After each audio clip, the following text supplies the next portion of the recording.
So we have a story time slash cautionary tale out of East Africa. One of our Tanzanian Burbies wrote into me to my Instagram inbox. So just so you know, I'm outside with my bird coworkers. Sometimes the dog coworkers walk through as well. All right, so she says, I have a combo cautionary and toxic African tradition tales. I come from Tanzania, East African country.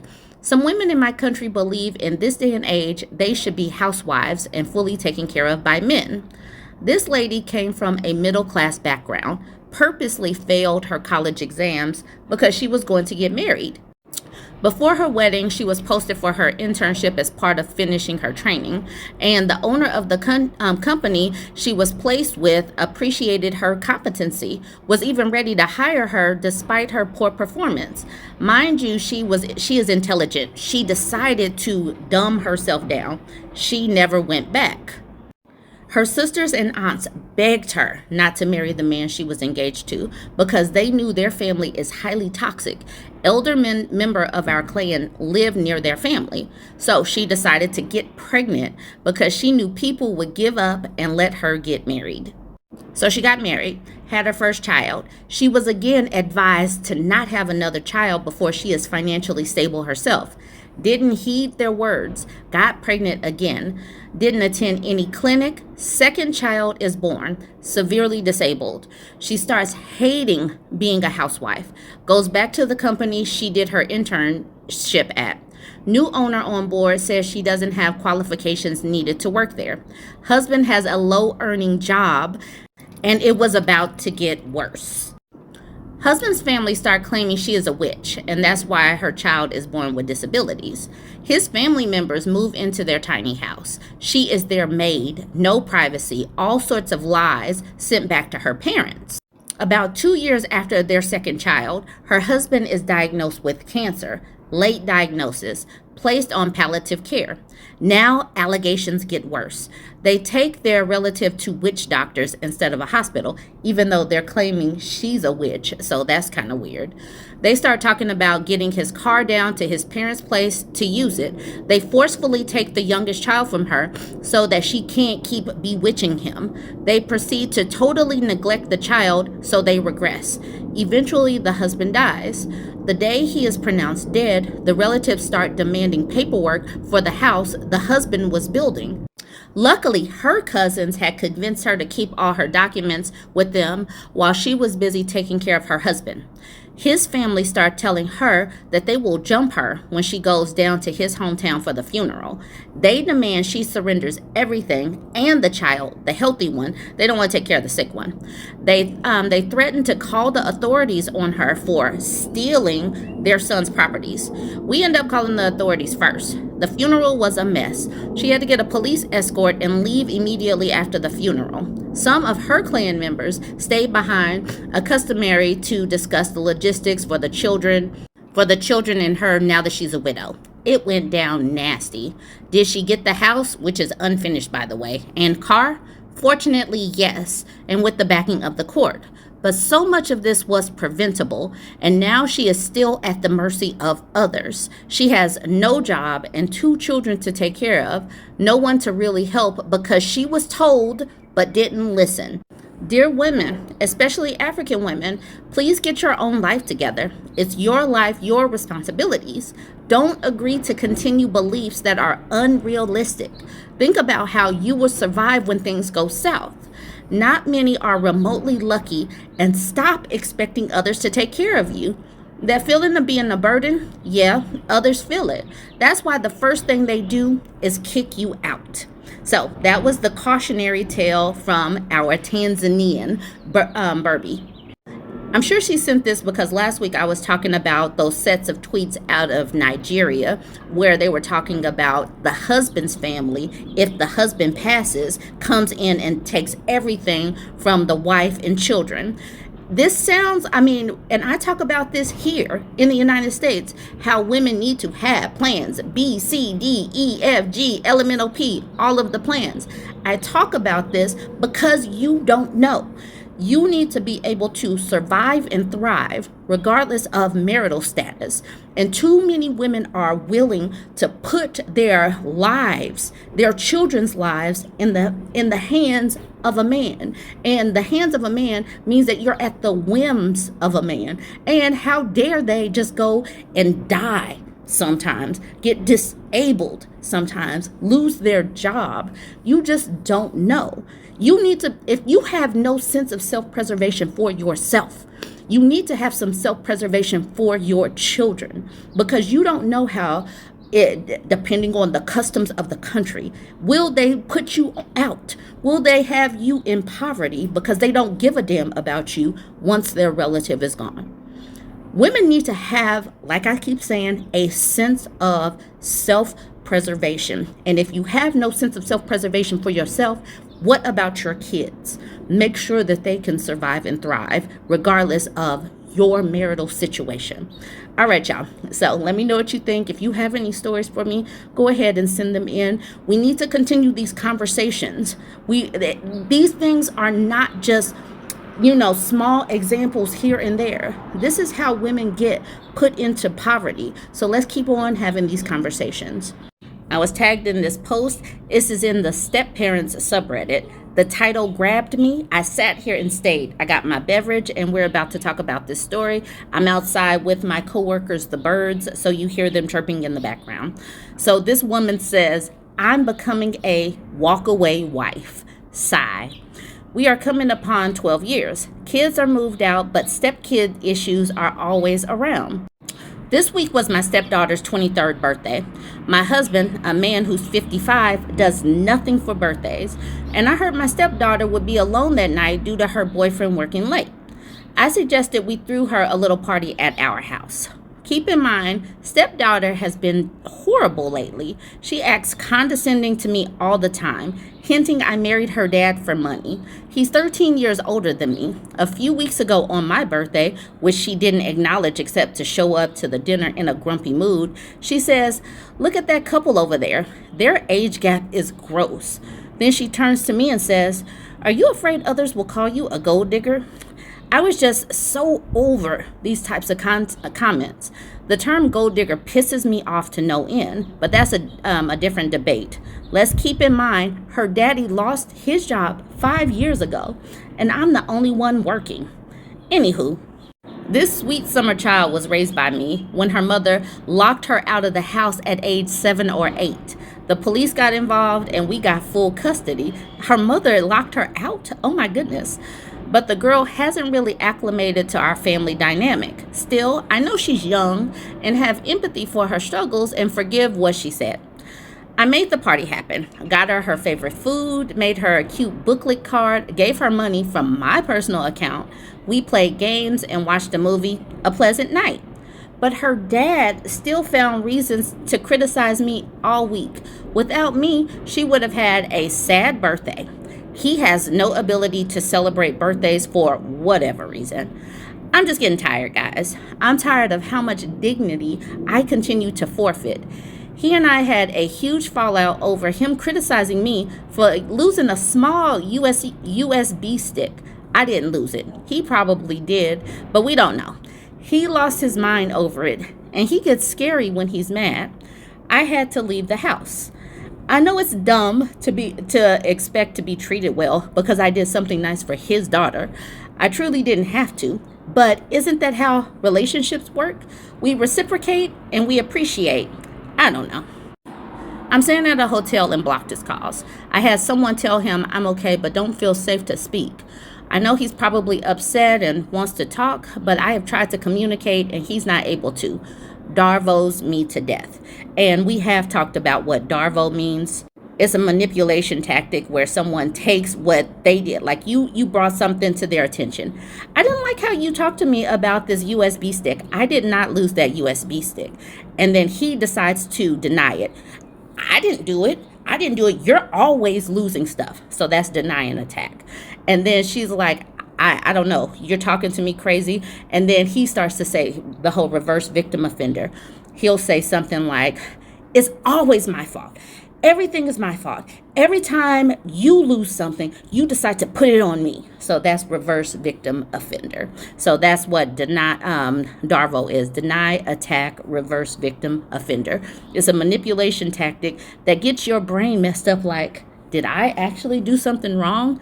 So manipulation tactic, keep Darvo in mind as we read these stories.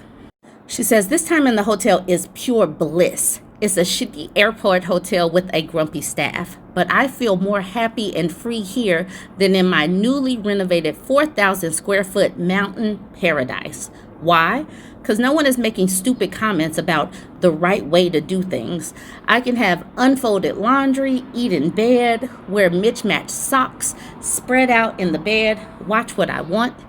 Getting away made me realize how done I really am. I decided to quiet quit the marriage and do the walkaway thing. Zero effort toward trying to fix him or his kid. No more renovating the house, making vacation plans, planning dates. I'm done. I'm so excited. I feel so free. I can't wait to finally leave this crap marriage. It's like I've been set free from jail. I don't plan to let another man into my life. Cats, yes. Men, no. This last two paragraphs, y'all, I know that I do a lot of Reddit posts, but this one, I'm like immediate yes. This is what we're doing today because women are getting tired. That tolerable level of permanent unhappiness, women are getting to that point quicker. And I am here for the shift. I'm here for women choosing themselves. Self-preservation, please, yes. Stop taking the nitpicking. And this woman is the breadwinner. So yes, she's going to have to deal with this 4,000 square foot house. She's going to have to sell it. She's probably going to have to pay alimony to this man who is 13 years older. So she's literally sitting up here trying to support this man or is supporting this man who has snarky stuff to say to her. How dare you? How dare you come at me all crazy? I'm sitting up here making things work for your child and you ain't even working. So yeah, I'm so happy for this woman. Jane Austen Astronaut says, I'm so happy for your upcoming journey. I have taken it too in the past, and while it was at times emotionally difficult to handle all of the changes, I have very fond memories overall of that time. This is why I don't pour more into a man's kid than he does. The kid won't appreciate it because you aren't their real mom. Dad won't appreciate it because as the woman, it is what he expects of you. He never asks you, just subtly pawns off his parenting responsibilities onto you because if you don't do it, then it won't get done. And he knows this too. Don't delude yourself into thinking that this isn't being done on purpose. They call it weaponized incompetence. My current husband never tried this, but others have. There is so much power in not saying anything, but just sitting on your butt doing nothing except scrolling your phone, or just ignoring people, or pretending that you don't hear or understand their passive-aggressive remarks. Be mad about it in private. Be dense, unbothered, uncaring about it in public. Apathetic. This is what we're practicing, apathy. Eventually, one of two things will happen. The agitators will get tired of playing the game solo and stop because you aren't giving them the reaction they want. Or they will act in a way that is over the top aggressive and can't be missed. And that is when you can point at them and say, wow, how toxic of you. Now everyone can see it and walk away. I have saved myself so much work and heartbreak by not jumping in to help or save someone. No one appreciates it, and I'll just end up resenting it. Is it selfish? Sure. Am I happier? Hell yes. And then this is where I was tagged in. She says, Bourbon Bougie, you may want to see this. And if you do want to tag me on Reddit, I am Bourbon Bougie, just like my name, in all of these places. The story in itself was amazing. The first comment that I just read was also some great advice. So let's just do just a few of these comments. Joanne says, congratulations on taking off the rose-tinted glasses love places on us. The huge amount of disrespect from both of them is totally unacceptable. You have done more than enough. You can stop now without guilt. Enjoy your freedom. Many blessings. Moxie Girl says, I'm in a very similar position as OP, and I've got to say your comment is exactly what I needed to hear. I'm going to save it and read it daily. Thank you. This is the reason why these conversations in public are so important, because it gives people, saying that people need to take off the rose-colored glasses that love places on us is so important, because sometimes you don't see things clearly. You say it out loud, someone repeats it to you and say, no, red flag, you don't deserve that. No one should talk to you like that. And it clicks, and it might click in someone else. And then Tess says, sounds like the best decision to make. You will be much happier. Elephant Mom says, good for you. No one deserves to be treated that way by anyone. But for your husband to treat you so appallingly, there's never an excuse for that. Don't let them take another 12 years away from you. And then All Out of User's Name says, good for you. I'm assuming you've been covering all expenses for the last 5 years. In that case, be prepared for your ex-husband to start love bombing you as he realizes his meal ticket is leaving. I had to get to that part where they talk about love bombing. Do not get roped back in by these people once you disconnect that parasite and they're like, oh my God, what am I going to eat? What am I going to do? Don't get roped back into love bombing. That was an important comment. All right, y'all. Hopefully you enjoyed this. Join the conversation. Let me know what you think. Like, comment, and share. I open my Threads app and I come across this post, and the whole thread has me snickering. I am cackling, and I need to go follow this topic up here: women in male fields.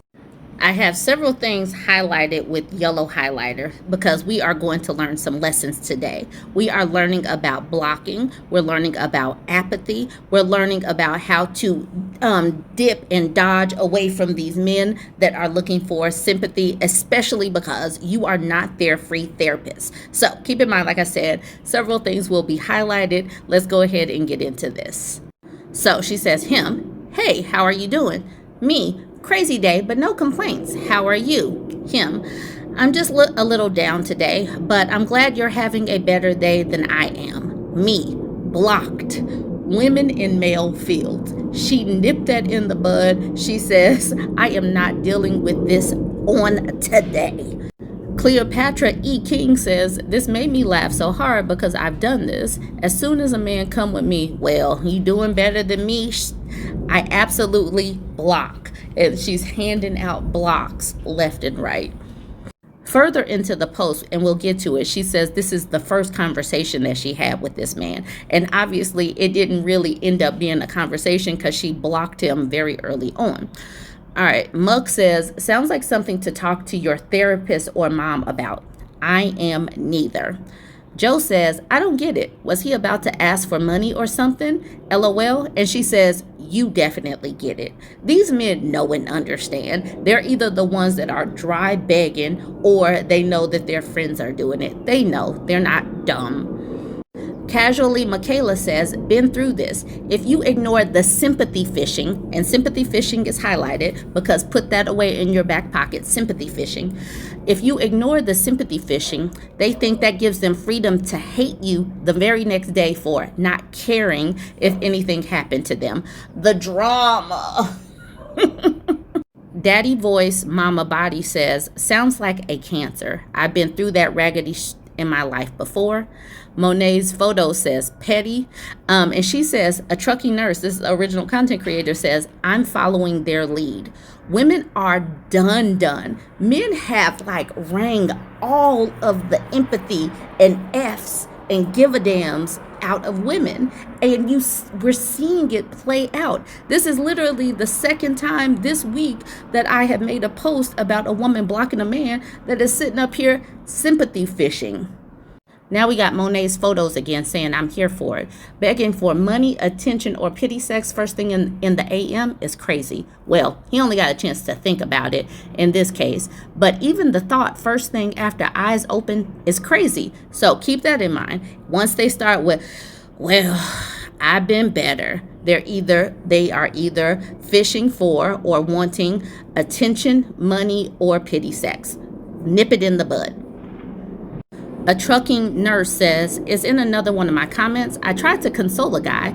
It wasn't even 9 a.m. He wanted to complain to me about other women. I blocked him. Tell your homeboys. I don't even know you, homie. Lovey Bunny Mommy says, personally, after dealing with a man with no emotions who would hide how he really felt about things, I'd be happy someone was honest and not fake being happy constantly, because that meant I could too. And this is where it comes out. She says, on a first conversation, it's a no for me. It's a no for me, dog. Lovey Bunny Mommy says, first convo, yeah, that's a no too. And then a trucking nurse says, and this was our first exchange, so I nipped it in the bud. Laura says, lesson is, I'm not your psychiatrist, and I know you're going to follow up with asking for money. Women all across the board know and understand the game.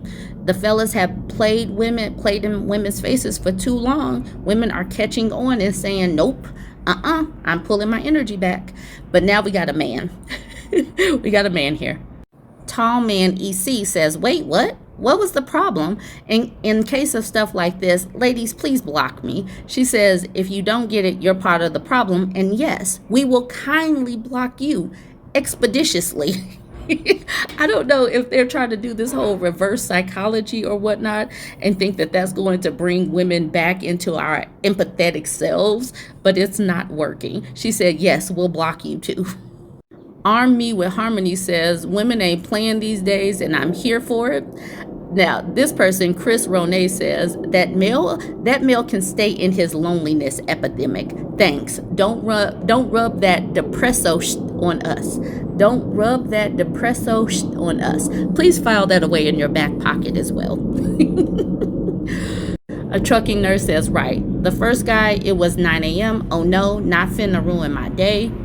Can't think of a clever name says, I ain't got the bandwidth to even go there with the damn stranger, because then they're going to be mad at me if I can't perform caring the way they want me to. She says, can't perform caring. She says, I don't care, and I can't even put it on my face to act like I care. I can't even put it in my fingertips to act like I care. Whimsy by Greta says, we are not rehab centers, therapists, nor wallets. Nothing good comes after those words. Eeyore, go find Tigger. That made me chuckle. That's why I highlighted that in yellow. Eeyore, go find Tigger. Women are not playing. Lola says he was going to ask you for money. A trucking nurse says, he got to be quicker than that. And then Pavi says, money and or coochie was going to be asked for. And she says, always. Amayachi says, explain. She simply says no. And Amayachi is a man. I went to their page. J&J Mommy says, LOL, he's setting up the play. Archives Gabriella says, it's the fact that they text first to have that opportunity to get free emotional services from you. The original Purple Girl says, honestly, if I got the sad sack second sentence, I'd block too. No more coddling these a-holes. Is everything okay? Want to talk about it? Nope. Block. All of a sudden, the bird co-workers got extra loud, so you can definitely hear them. But now we have a man, and I know the men are probably sitting back watching women in public and watching us have these conversations and are probably clutching at their imaginary pearls because women are not playing games with them. So we got this man clutching his pearls saying, so him being honest is a cause to block him? Because I've said something similar, never been blocked, and the girl is curious and asks if there's anything they can do. But I don't like bringing anyone into my own problems and struggles. So I always say it's no worries. Sometimes we just need the feeling of someone genuinely caring. And then a trucking nurse says, kudos to you and that girl. I don't know this man. I don't care. I'm not his therapist. And then he says, I didn't realize you're a nurse. You're in a different street. And she says, whatever that means, seek help, not trauma dumping. So she is really trying to make these people understand, I don't care. I don't know you. I don't know him. We're not going to know each other because he's blocked. And I think that as more and more women continue to have these conversations where we say, you do not have to sit there and carry the emotional load for these random people. We're going to keep having these conversations, and these men are going to continue to clutch at their chest hair, their man cleavage. They're going to continue to clutch at it because women are saying, out of here. blocked. All right, y'all. Let me know if you chuckled at this, because I certainly did. Join the conversation, like, comment, share. If you made it this far and you're not yet following me, go ahead and smash the follow button. Don't be mad, but Mom Talk went to Chippendales. You went to Chippendales without me? Wait, what? I mean, you went to Chippendales at all? It's not even like that. Like, I didn't even know they'd be naked. They got naked? Fuck, what did they look like? You want to know what they looked like? I want you to describe them to me in detail, okay? Did they have abs? Yeah, I guess they had abs. They had like six packs. Oh my god, that's disgusting. Like, maybe some of them even had 8-packs. You know, like, what did their chests look like? Did they have like nice like man pecs? I guess. I mean, I don't even know. I left as soon as the girl started rubbing oil on them. You can rub oil on them. Oh my god, that's sinful. That is nasty. The devil is a liar. Baby, I'm so sorry. Please. Oh my, I am so upset that my groin hurts. My stomach. My stomach is hard. Good. My stomach hurts, so I don't feel good. Oh God, can I do anything? No, I'm gonna go upstairs. I'm gonna take a long hot bath, and then I'm gonna go to Chippendales by myself, and I'm gonna really let those guys stick it to me. Wait, don't you mean that you will stick it to them? Hopefully that too.